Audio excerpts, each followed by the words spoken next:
No, tutaj były te miejsca, gdzie ludzie byli torturowani. Te cele. Już wam pokażę. Patrzcie, tak ludzie tu byli przetrzymywani. Przykuci oczywiście. Czekajcie, wejdę do środka. W tych wielkich wazonach podtapiali ludzi. Tutaj ich podwieszali. Tutaj kolejne piętra z celami, gdzie ludzie byli przetrzymywani przed zabiciem. Przed tym, jak byli torturowani, przesłuchiwani. No i tutaj kolejne groby. Co kawałek po prostu są.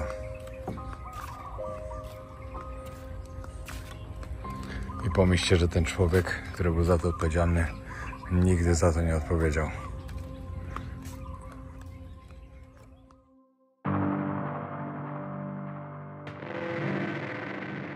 Pol Pot, czyli Salot Sar, to postać odpowiedzialna za jedno z najtragiczniejszych okresów w historii Kambodży. Pol Pot był liderem Czerwonych Khmerów, radykalnej komunistycznej frakcji, która objęła władzę w Kambodży w 1975 roku. Jego rządy trwały do 1979 roku i przyniosły Kambodży okres straszliwego terroru i ludobójstwa.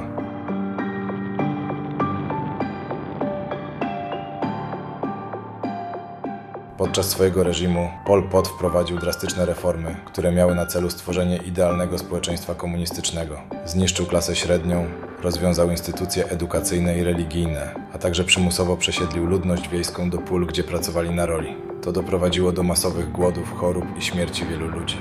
Jednak to, za co Pol Pot jest najbardziej znany, to masowe represje i ludobójstwo. Miliony ludzi zostały poddane torturom, wywłaszczeniom, a także wymordowane w obozach śmierci. Szacuje się, że podczas jego rządów zginęło od 1,5 do 2,5 miliona Kambodżan, co stanowiło od 1/4 do 1/3 populacji kraju.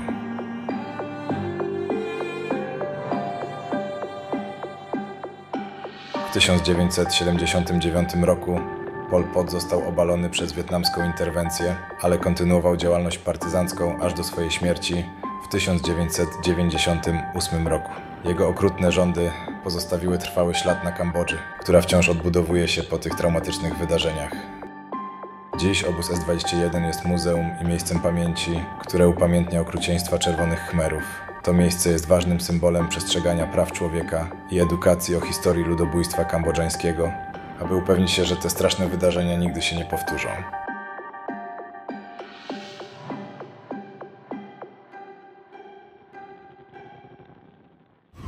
No i jestem w Phnom Penh, w stolicy Kambodży, w której żyje ponad 2 miliony ludzi. Dzisiaj zabieram was na początku do miejsca, które wydaje mi się, że każdy powinien zobaczyć, jak tutaj jest.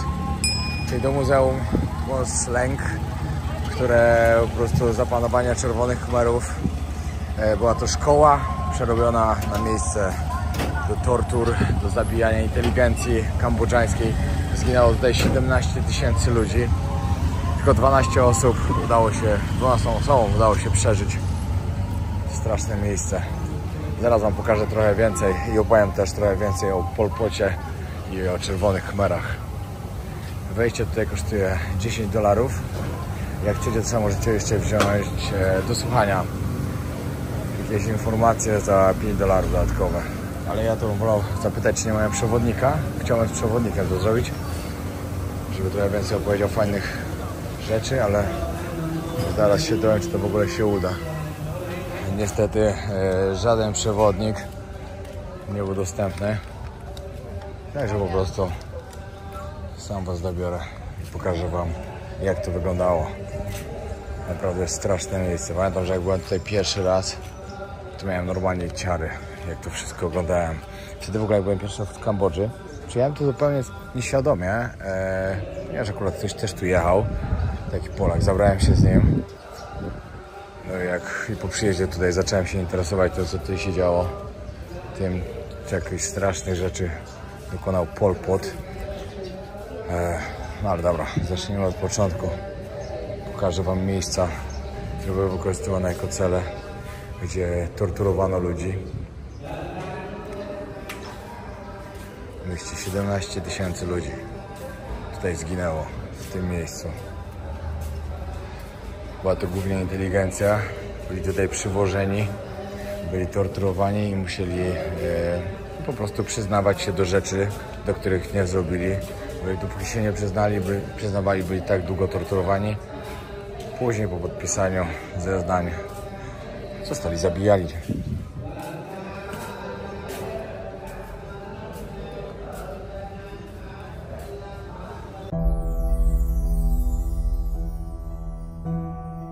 Więzienie Tuol Sleng, znane również jako S21, było dawnym budynkiem szkoły w Phnom Penh, przekształconym w ośrodek przesłuchań i tortur. Setki osób poddawano tam bestialskim torturom, a następnie wywożono na pobliskie pola śmierci, takie jak Choyung Ek, gdzie dokonywano masowych egzekucji i masowych grobów. Pola śmierci były miejscem ogromnego ludobójstwa, gdzie tysiące niewinnych ludzi, w tym kobiety, dzieci i starcy, ginęły z rąk reżimu Czerwonych Khmerów. To przerażające dziedzictwo wciąż przypomina o okrucieństwach tamtych czasów i jest ważnym symbolem przestrzegania praw człowieka i pamięci o ofiarach reżimu. Obecnie wiele z tych miejsc stało się muzeami i miejscami pamięci, aby upamiętnić te tragiczne wydarzenia i uczyć przyszłe pokolenia o znaczeniu pokoju i poszanowania praw człowieka.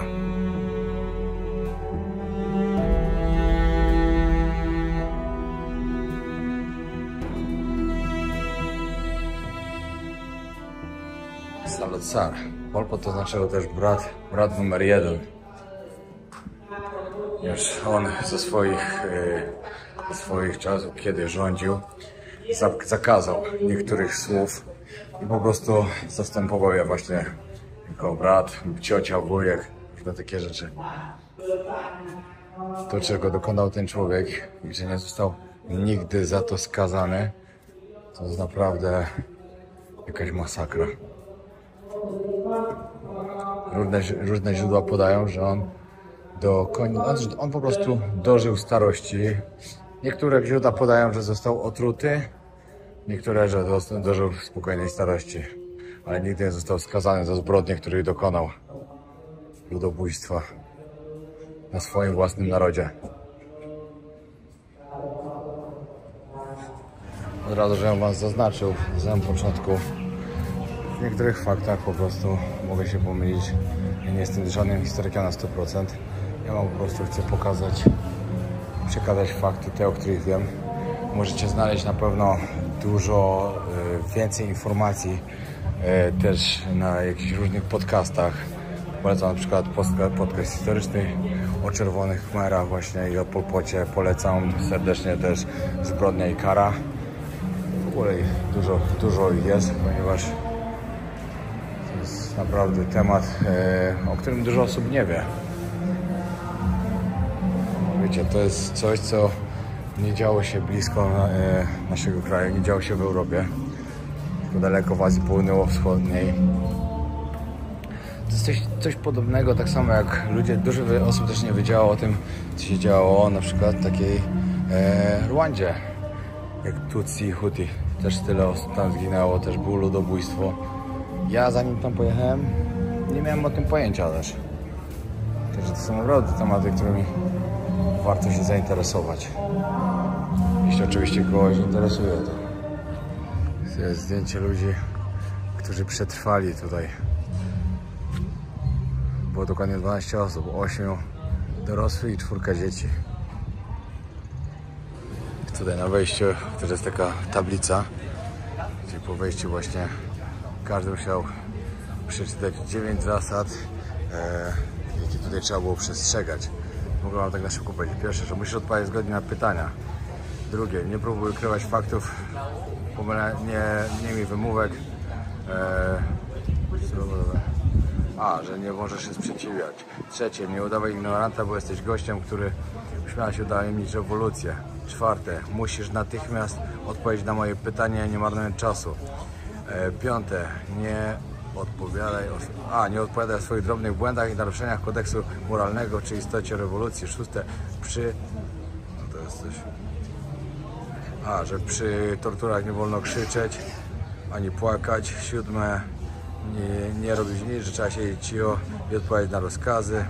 Jeśli nikt nie zadał pytania, trzeba milczeć. Co tu jeszcze jest? Jeszcze nie wiesz.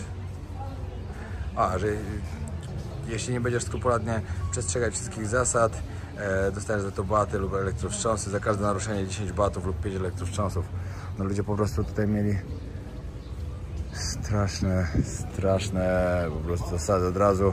Wiecie, oni tutaj z góry trafiali, oni nie wiedzieli, że zginą oczywiście, ale oni tu byli tylko po to, żeby przyznać się do czegoś, czego nie zrobili i żeby ich zabito później.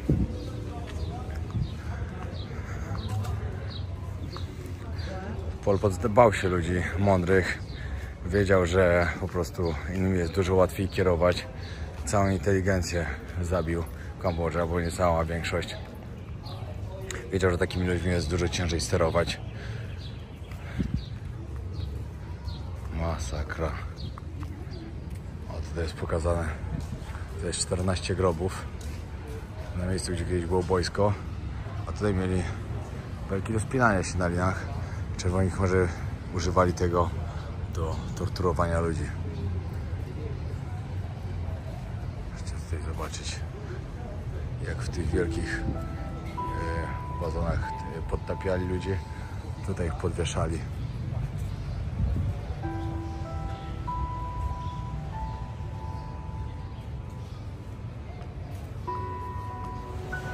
Musicie mi wybaczyć, ja nie mogę wam pokazać wszystkich zdjęć. Ze względu na to, że niektóre są po prostu za bardzo brutalne. No. A wiecie, jak działa YouTube? No po prostu by to poblokował. A na pewno jest to miejsce, które trzeba odwiedzić, jak jest się w Phnom Penh w Kambodży.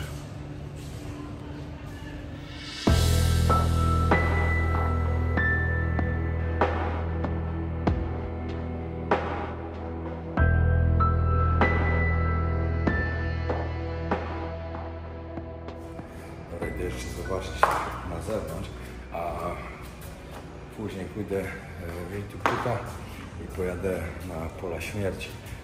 Tutaj już byłem, kiedyś tego mówiłem.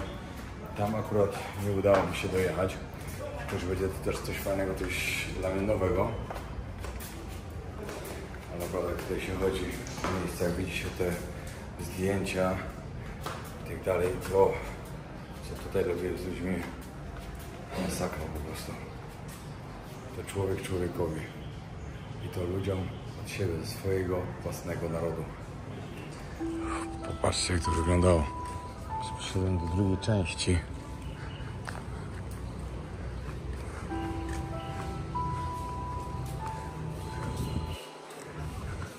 A tutaj były te miejsca, gdzie ludzie byli torturowani.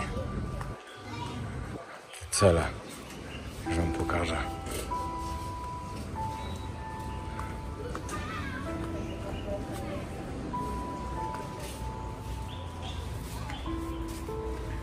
Patrzcie, tak ludzie tu byli przetrzymywani, przykuci oczywiście. Czekajcie, wejdę do środka.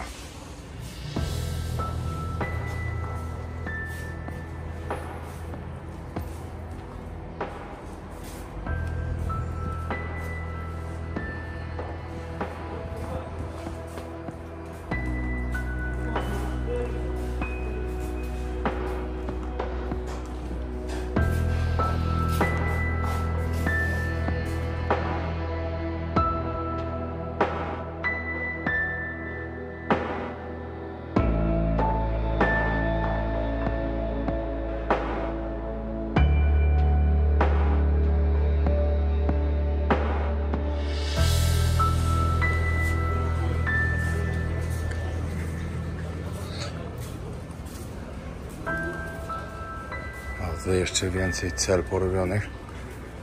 Tutaj już takie drewniane.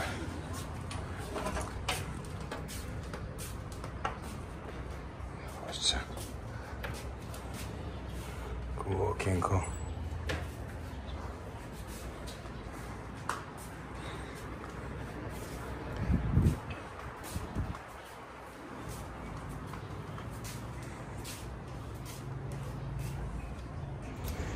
Wiecie, co jest najgorszego w tym wszystkim? Że historia naprawdę pokazuje nam, co złego może wykonać człowiek. Jeden człowiek, który ma władzę rękami, inny oczywiście też. Ile naprawdę było takich ogromnych zbrodniarzy, którzy popełniali takie ludobójstwa i tak dalej. Ludzie w tak rozwiniętym świecie, jak mamy teraz, dalej takie rzeczy się dzieją. Dalej się ludzie nauczyli, że po prostu to jest masakra. Nie będę podawał przykładów, bo dobrze wiecie, o co chodzi. Każdy z nas dobrze wie, gdzie teraz, w tym momencie dochodzi właśnie do strasznych rzeczy, normalnego ludobójstwa naszych czasów. No i że inni bardzo na to nie reagują.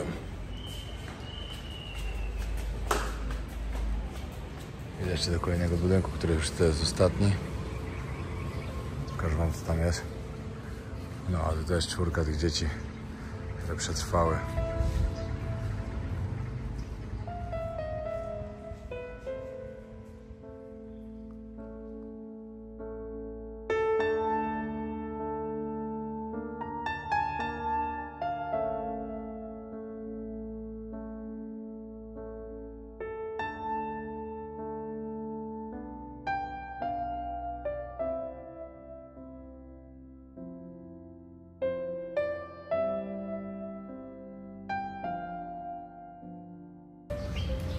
No i dobra, tyle co wam chciałem tutaj pokazać. W niektórych pokojach nie mogłem nagrywać, jak wam mówię, jak wam mówiłem. No ale naprawdę takie miejsce mocno daje do myślenia.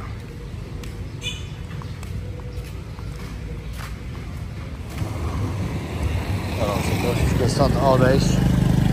Wiadomo, że przy tym to ceny będą kasować takie kosmiczne. A mam do przejechania chyba 15 km albo 17. Także muszę troszkę odejść. Dobrze, zdecydowałem się też tutaj przyjechać. Jeszcze na sam koniec, żeby wam to pokazać. Naprawdę zostało mi jeszcze jakieś 3 godziny do mojego samolotu. A raczej do czasu, kiedy muszę być na lotnisku. Także jeszcze trochę przed nami.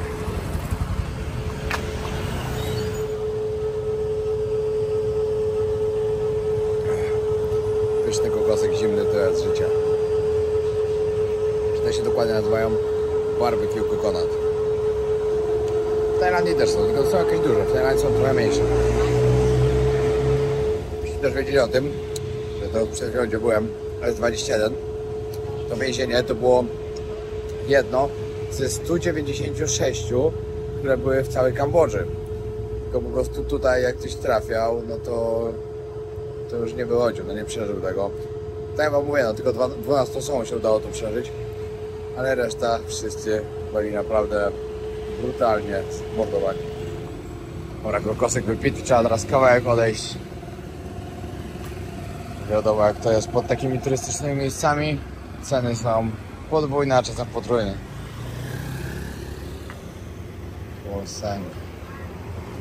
Muzeum of the... Nie no, taksówkarz mistrz.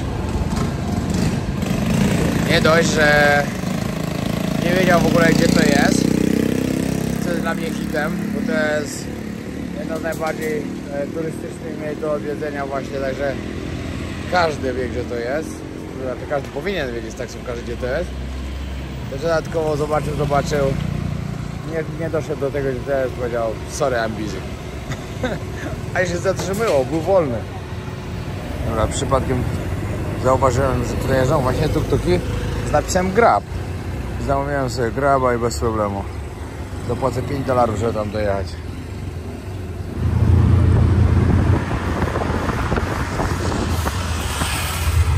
Miejsce, które teraz jadę, nazywa się Chuang Ek. Są to pola śmierci, jedne z pól śmierci po prostu. Tutaj z tego więzienia właśnie przewozili ludzi tam i chowali masowo w grobach. Tutaj 17 000 osób zginęło go. Tam znaleziono masowe groby, w których było prawie 9 000 osób. Muszę tam trochę dojechać, także trasa mi zajmie około jakichś 25-30 minut. Dojadę praktycznie przed zamknięciem, będę miał pół godziny, ale ważne, że się uda. No i dojechałem. 25 minut jechałem. Kierowca mówił nawet, że spokojnie wchodzi, że on będzie na mnie czekał, bo i tak nie ma iść do roboty. Także dobrze. $6 trzeba zapłacić za wstęp tutaj. Pola śmierci, tutaj jest monument właśnie upamiętniający. Z racji tego, że jest późna godzina. Jest tutaj ogólnie 19 miejsc do zobaczenia. 19 w sumie miejsc, gdzie się słucha różnych informacji, ale mi powiedzieli, że mogę dojść tylko do 7, maksymalnie 8. Nie muszę wracać.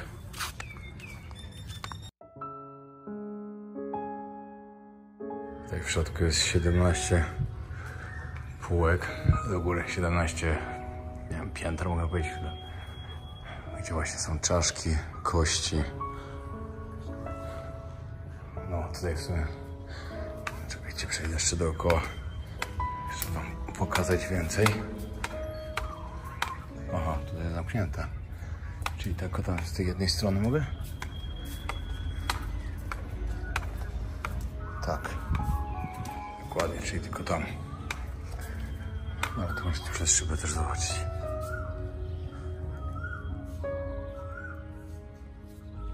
Tak właśnie było pokazane, jak przywozili tutaj ciężarówkami ludzi. No i po prostu masowo już zabijali. I też bardzo dużo właśnie tutaj przyjechało z tego Tuol Sleng. Nie wiem, jak to się wypowiada. Z tego jest 21, tam gdzie byłem przed chwilą.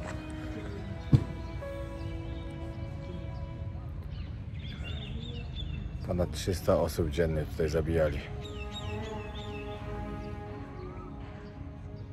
No i tutaj już zaczynają te masowe groby właśnie. W tym tutaj znaleźli 450 osób.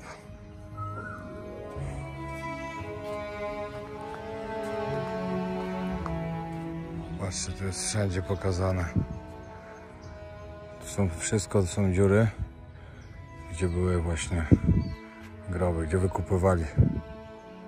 Tak wam mówiłem, ponad 80 z nich zostało przebadanych, a było ich ponad 120. Tylko w tym miejscu.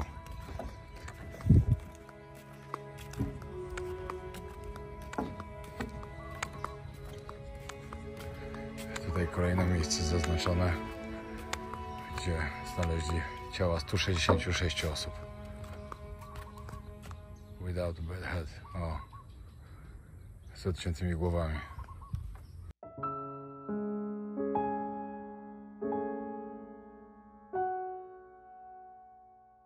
I tak najbardziej przerażające miejsce pokażę wam dopiero zaraz. Będzie to drzewo, gdzie po prostu żołnierze, czy nie wiem jak mogę nazwać, ci zbrodniarze, brali dzieci za nogi i rozbijali głowę po prostu od drzewa i tak mordowali. Tak, żebyście wiedzieli, jak tutaj też ludzie byli zabijani. Tu oni nie byli zabijani na przykład od strzałów, wiecie, i tak dalej. Oni byli zabijani tępymi narzędziami, ponieważ musieli oszczędzać amunicję. Ponieważ jej nie mieli za dużo. I wiecie, ich szkoda im było, po prostu brali tępe narzędzia i tępymi narzędziami zabijali. To są ubrania ofiar, które znaleźli. No i wszędzie co kawałek. Wszędzie te masowe groby są. O, tutaj jest to drzewo. To jest najstraszniejsze. Ja już to widziałem wcześniej na internecie. Słuchałem o tym. Najstraszniejsze miejsce. Tu jest masowy grób dzieci. Ponad 100 dzieci tutaj znalezionych. And woman was naked.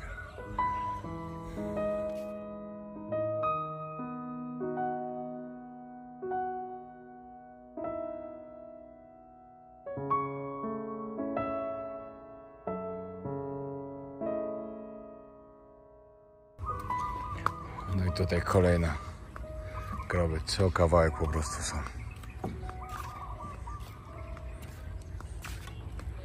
I pomyślcie, że ten człowiek, który był za to odpowiedzialny, nigdy za to nie odpowiedział. To jest miejsce, gdzie są pokazane kawałki kości, które znajdowali.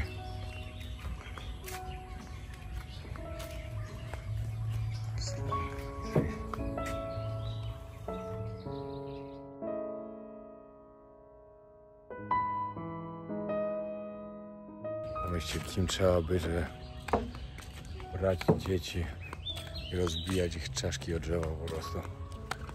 Jak złym człowiekiem trzeba być. Tam są kości, to nie będę pokazywał.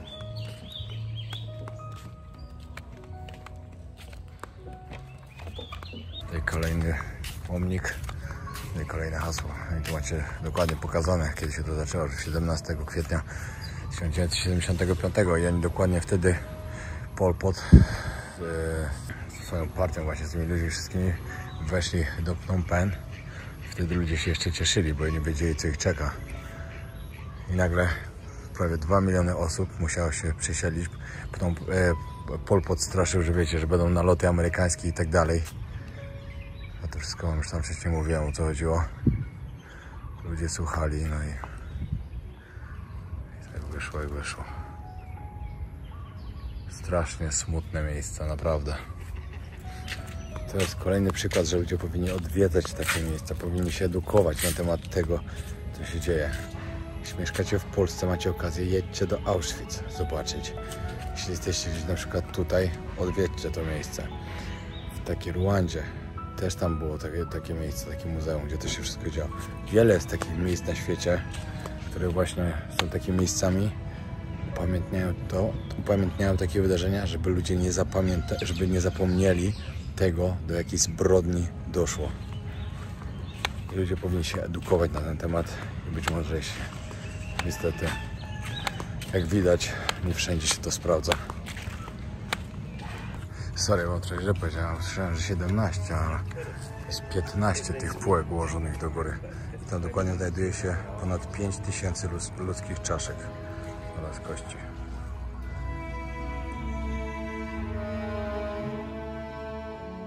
No i wiele z tych czaszek tutaj było po prostu też się popękanych, rozwalonych. No ale to dlatego, że jak ich zabijali, to właśnie tępymi narzędziami pękały czaszki. Dobra, no i już jadę teraz na Phnom Penh Night Market. Jest to taki największy Night Market właśnie w całym mieście. Mam tam prawie 40 minut pokazało, mam nadzieję, że to dam szybciej. No, powiem wam, że to miasto jest naprawdę duże. Żeby stąd dojechać, jestem praktycznie za miastem. Żeby tam dojechać, no to trochę mi zajmie. Ale spoko, bo stamtąd już też jest prosta droga do lotniska. Także pojadę wam jeszcze pokazać, coś tam zjem dobrego, coś lokalnego, czego jeszcze zawsze wszędzie gdzie jeżdżę, to lubię próbować lokalnej kuchni. Także tutaj też bym chciał jeszcze czegoś spróbować. Chociaż ta kuchnia jest bardzo, bardzo zbliżona do tajskiej. Myślę, że tajska jest lepsza oczywiście, ale jest zbliżona. Dobra, kierowca mnie ostrzegł przed tym, że nie zdążę dojechać na lotnisko, jak pojedziemy tam na ten market. Dlatego wieziemy w okolicy Roshan Market. Jest tam już zamknięty, ale tam dookoła się trochę dzieje, jest trochę street foodu, także będę mógł sobie coś zjeść. No a później z godzinę będziemy jechać na lotnisko. Ale powiedział, że bardzo chętnie mnie zawiezie. Wiecie, dużo mi teraz opowiada, bo dobrze mówi po angielsku. Że naprawdę mało turystów teraz przyjeżdża, że jeszcze to nie ruszyło wszystko. W 2019 było bardzo dobrze już. Później jak się zaczęło wszystko, tak padło, to nie może to ruszyć znowu. Mówi, że Chińczycy dalej nie przyjeżdżają. Także no naprawdę mają tutaj kłopoty. Pomyślę, że jemu warto na mnie czekać, żebym tylko go wziął w kolejną trasę, żeby mnie zawiózł na lotnisko. Także naprawdę musimy zależeć, żeby zarobić te pieniądze. Sorry? When you want to stop? When you can I just stop waiting for you somewhere here. Okay, just you can stay anywhere. Maybe here. No problem. I think somewhere you see a lot there. Okay, perfect. I need 10 minutes. No i kierowca mnie przywiózł, ale to co mi przed chwilą powiedział, dobrze mówi po angielsku. Mówi, że pracował kiedyś dla jakiegoś biura podróży, że przyjeżdżali zagraniczni turyści, no i po prostu musiał mówić po angielsku. I powiem wam, że zaczął mi opowiadać trochę właśnie, mówi, że on jak były czasy właśnie tutaj od 75, jak Pol Pot przejął władzę, mówi, że miał wtedy 14 lat, że Czerwoni Khmerzy zabili 5 z jego rodziny, 5 z jego rodziny, że jego rodziców zabili, że on dwukrotnie prawie zginął. No naprawdę straszne. Jeszcze wiecie, jak byłem w tych miejscach wcześniej, jak to widziałem przed chwilą tam, wiecie, czytałem o tym i tak dalej. Jak zobaczyłem, co tam się działo, przeczytałem, co się działo i tak dalej. I nagle spotykacie w miejscu, gdzie były te pole śmierci, spotykacie człowieka, który to przeżył, którego rodzice zginęli, nie zginęli, oni zostali zabici, albo właśnie zamordowani. Jeszcze inni członkowie jego rodziny. To jest naprawdę straszne. Tak chwyta za serce, tak mi się smutno zrobiło, że sobie nawet nie wyobrażacie. Może tutaj coś zjem? Co tu mają? Zupkę. No, opowiada mi o tym właśnie, jaka jest zła sytuacja teraz tutaj, jak ciężko jest zarobić. Mówi, że musiał 3 lata temu wyjechać ze swojej wsi, bo tam to w ogóle nie było możliwości zarobkowych, że musiał opuścić. Nie wiem, czy całą rodziną wyjechał, czy sam, ale mówi, że musiał wyjechać tutaj do pracy. I tak mówi, że tutaj jest lepiej oczywiście niż tam, no bo tam są tylko, tam może tylko robić jako, wiecie, jako farmer, czy nie, no tam może mieć, wiecie, na roli po prostu pracować. Mówi, że ciężko przeżyć. Mówi, że tutaj też pracuje, ale też jest tylu kierowców, że też jest bardzo ciężko zarobić, że sytuacja materialna jego jest zła, że... A to taki, wiecie, szczery, starszy pan po prostu. On nie gada tego, żeby coś ode mnie wyłudzić, tylko po prostu opowiada, jak jest. Mówi, że z rządem też sytuacja tutaj jest jaka jest, że oni są tutaj już od chyba 45 lat, cały czas ci sami, że ludzie narzekają tak naprawdę, a nie mogą nic zrobić. No, ciężko mają, naprawdę mają ciężko. No ale mi powiedział o tym, że Czerwoni Khmerzy zabili jego rodzinę i on uniknął dwa razy uniknął śmierci. Coś strasznego. Dobra, bo zjem tutaj. No, shake zamówiony owocowy. No i niestety do jedzenia, znaczy niestety albo stety, pad thai. W Tajlandii od miesiąca, to nie wiem, jadę może zraz. Przyjechałem do Kambodży, chciałem zjeść coś kumerskiego. Zamówiłem pad thaia, dobry jestem. No ale cóż no. Fajnie spędzony czas, naprawdę. Nie ma co gadać, fajnie spędzałem dni, spotkania. Podobało się, ale już wiem, że czas jechać dalej. Teraz parę godzin Malezja, a tak naprawdę jutro w Kuala Lumpur spotkam się z Polem, bo akurat Polo też jutro jedzie do Kuala Lumpur, leci w sumie z Tajlandii, bo zaczyna swoją kolejną podróż. Będzie też nasza koleżanka Ewelina, także będzie co robić. Fajny odcinek nagramy na pewno. No i później mój 112 kraj z ONZ i 130 z ONZ+, Królestwo Brunei. Co do Królestwa Brunei miałem naprawdę bardzo mieszane uczucia, ze względu na to, że parę osób mi mówiło, że tam jest nudno, że tam nie ma co robić, parę osób mówiło, że jest spoko, że można fajne rzeczy zobaczyć. I tak wiecie, trochę poglądałem ostatnio na ten temat. Filmiki, które są teraz tak nagrywane, nie jakieś sprzed paru lat, tylko które były takie aktualne. I powiem wam, że tam naprawdę może być całkiem fajnie. Będę tam 2 dni, tak, dokładnie będę miał 2 pełne dni, także myślę, że nagram 2 fajne filmiki. Brunei jest bardzo małym krajem, żebyście o tym wiedzieli. Jest to mały kraj, gdzie naprawdę to jest, tak mówię, że to jest kraj, który jest nie wiem, czy mogę powiedzieć arabski kraj, no ale jest typowo taki właśnie muzułmańskim krajem. Bardzo bogaty, znaczy władca jest bogaty, dobra, może kraj nie wiem, czy jest bogaty, ale władca jest bogaty, ze względu na to, że wydobywają tam ropę. On jest jednym z najbogatszych władców na świecie. Też, że wiecie, no. Ciekawe to będzie, naprawdę będzie ciekawe doświadczenie i przygotuję dla was fajny materiał. Dobra, ruszamy na lotnisko. Zostały mi 2 godziny do odlotu, a mamy podobno godzinę. I to też zależy od korków. Może być więcej. Mam nadzieję, że zdążę. No. I już na lotnisku. Kierowca mnie odwiózł. Tak sympatyczny pan, że po prostu dawno, bye. Dawno tak fajnego człowieka nie spotkałem. Jeju. Z tak smutną historią. Ale takie rzeczy uczą i dają nam takiej pokory. Znaczy nie każdemu, ale mądrym ludziom. Naprawdę trzeba doceniać, co się ma. Wiecie, ile mi dają podróże i spotykanie właśnie ludzi z tego świata, poznawanie różnych ich kierunków, ludzi, którzy po prostu przeżyli coś strasznego w życiu. W tamtym roku bardzo dużo takich ludzi poznałem. I tak mocno doceniam to, co mam. I wy też powinniście.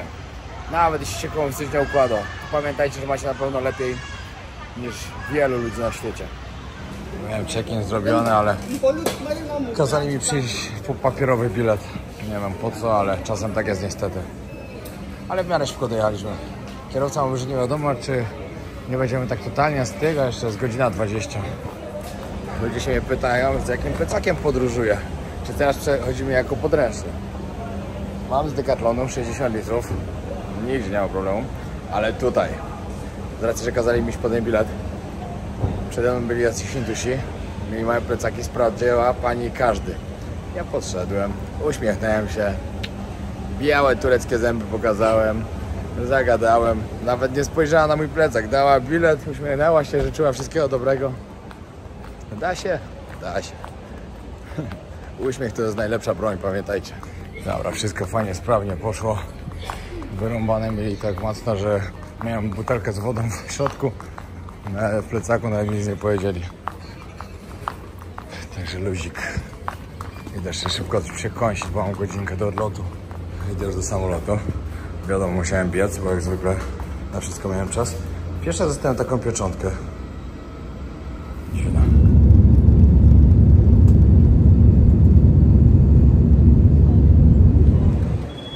I witam w Kuala Lumpur. Jestem właśnie w Malezji. Spałem praktycznie cały rok, cały lot. Troszkę poczytałem tylko książki i mnie zgięło od razu do spania.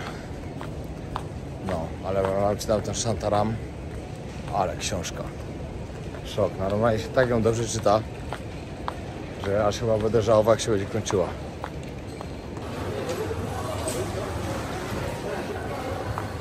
Welcome to Malaysia.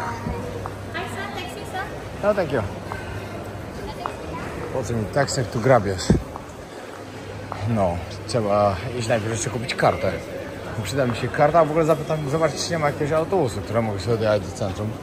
Mieszkam koło dwóch wież, czyli najbardziej reprezentatywne miejsce w całym Kuala Lumpur, które zna każdy chyba. To myślę, tam może dojeżdżać. O, karta za $3. No to jest bardzo dobra cena. Trzeba się kupić od razu. Trzeba było zamienić pieniądze, żeby zapłacić za kartę. Tak wyglądają tutaj pieniądze. 50, piątka, jedynka.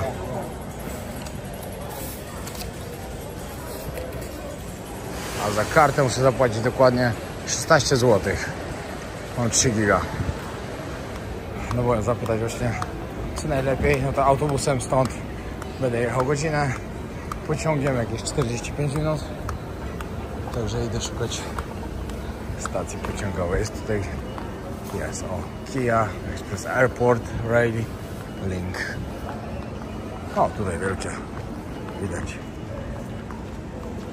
Autobus jest najtańszy, ale mi zależy na czasie, bo do 12 miałem odebrać swój pokój, a będę i tak pewnie około wpół do 1.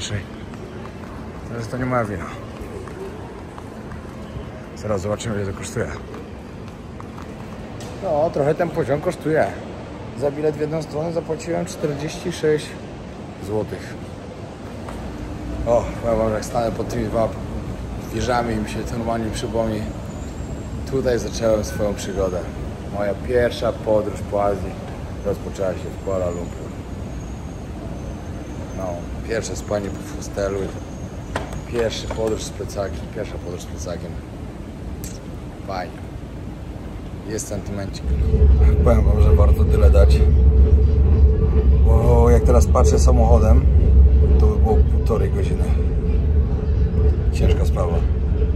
Jest trasa nawet 2 godziny. No, lotnisko od centrum jest kawał drogi. Ale miałem farta. Wychodziłem z pociągu i zapomniałem czapki. Ale na szczęście pan przez to krótkofalówkę powiedział, żeby się zatrzymali i zdążyłem wziąć. Dobra, wiedziałem, że jeszcze mam kawał drogi tak naprawdę. O, tutaj robiłem swoje pierwsze zdjęcie na miniaturkę. Przy tej fladze. Mój pierwszy odcinek z podróży po Azji właśnie w tym miejscu była robiona miniatura. Ale to będzie wszystko fajnie wspominać. Dobra, tutaj zakończę ten odcinek. Tutaj go kończę.